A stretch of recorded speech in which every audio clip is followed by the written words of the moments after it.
So, if you've spent, practically any time online lately, you've definitely seen the headlines. The trending hashtags, the doom scrolling, the absolute panic about global security. It feels like everyone is asking the exact same question right now. Is World War III imminent? It's a heavy thought. Honestly, it's a terrifying one. But rather than just spiraling into all that anxiety, we really need to look at what the actual intelligence monitors and global security experts are saying right now. Well, to give it to you straight, based on the consensus of over 100 intelligence sources, no. A direct, all-out world war is not imminent. There is no credible mainstream analyst predicting some immediate massive clash that's going to engulf the entire globe tomorrow.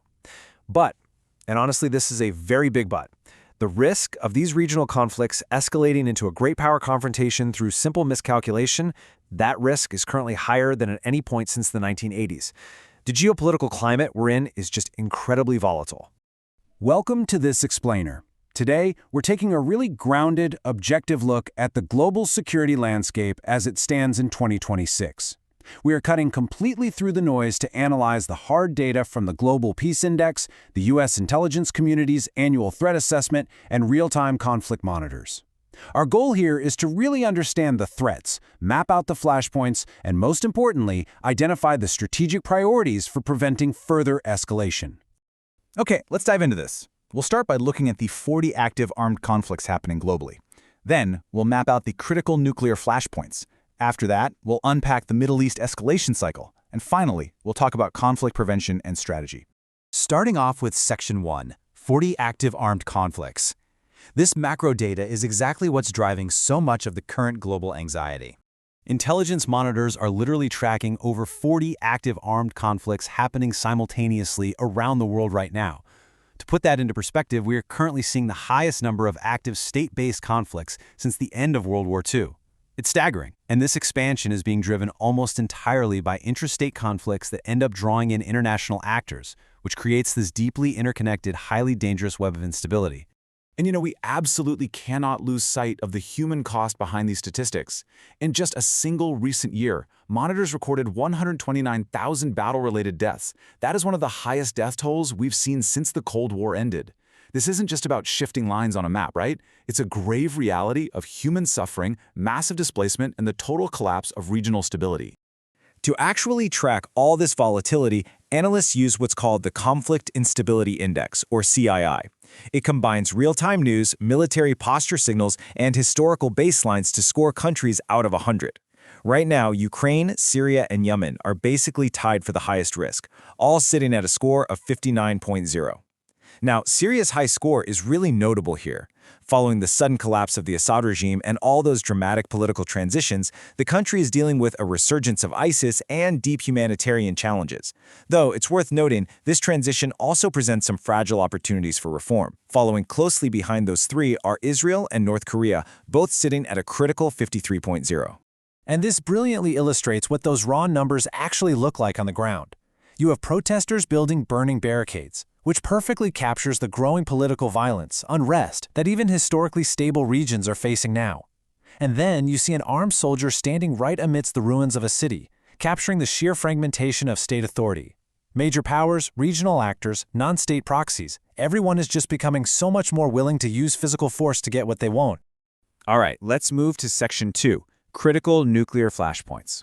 We're zooming in from that global macro view to the specific areas where the threat of miscalculation gets incredibly dangerous.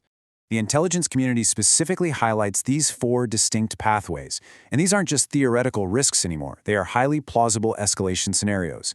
With Russia and Ukraine, you have a massive active war across a 1,000-kilometer front line, heavily saturated with nuclear rhetoric, and that ever-present risk of triggering NATO Article 5. Down in the Middle East, Iran and Israel have fully crossed the threshold into direct military exchanges, which is incredibly complicated by Iran's nuclear breakout potential. Meanwhile, China's military pressure on Taiwan just keeps escalating, threatening a direct response from other great powers. And then there's North Korea, which isn't just continuing its ICBM testing, but is actively reshaping the whole Asia-Pacific threat landscape through this deepening partnership with Russia. To really grasp the stakes of these flashpoints, we have to look at the global nuclear snapshot. Across the 9 armed states, there are basically 12,500 nuclear warheads in existence. But here is the genuinely alarming fact. Roughly 2,000 of those warheads are currently sitting on high alert. When you combine a high-alert posture like that with the split-second decision-making required in today's active conflicts, the margin for error is basically non-existent. A false alarm, a misread signal, an accidental strike, the room for miscalculation is razor-thin. Which brings us directly to Section 3, the Middle East escalation. This is arguably the absolute most volatile regional crisis right now, dragging in multiple state and non-state actors. Now, what's really interesting about this slide is the sheer visceral reality of it. Missiles streaking across the night sky over Jerusalem. For decades, conflicts in this region were mostly fought in the shadows. We're talking proxies, covert operations, that kind of thing. But what we are witnessing right now is a totally new regime of direct, out-in-the-open military confrontation between sovereign states. Let's move to and see how this builds, because this absolutely did not happen overnight. It's the result of a vicious, rapid escalation cycle. Following the December 2023 Hamas attack on Israel, the region just saw this continuous ratcheting up of hostilities. By September 2024, the assassination of Hezbollah's leader completely shifted the paradigm. That event essentially paved the way for the June 2025 12-day war, which was an unprecedented intensification of direct conflict. And then by March 2026, it all culminated in Operation Epic Fury, pushing the entire region into this chaotic state of prolonged confrontation, using everything from proxy networks to massive cyber operations.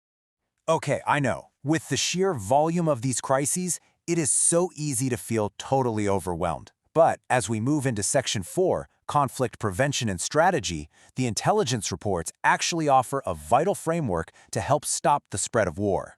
First, we have to understand the technology amplifying these fights. In the past, traditional warfare was pretty geographically limited and heavily reliant on slow human decision-making. Today, emerging technologies act as massive, dangerous multipliers. I mean, look at this. Drone strikes have increased by a staggering 11,500% in recent years. It makes conflicts spread way faster and further than local governments can manage. But even more concerning is AI. Studies show that frontier AI models systematically prefer escalation in simulated crises. Actually, they opt for nuclear signaling in 95% of test scenarios. We are literally entering an era where our own technology might outpace our diplomatic ability to calm things down. So, the crucial point is this. How on earth do policymakers prioritize their efforts in such a deeply fragmented world?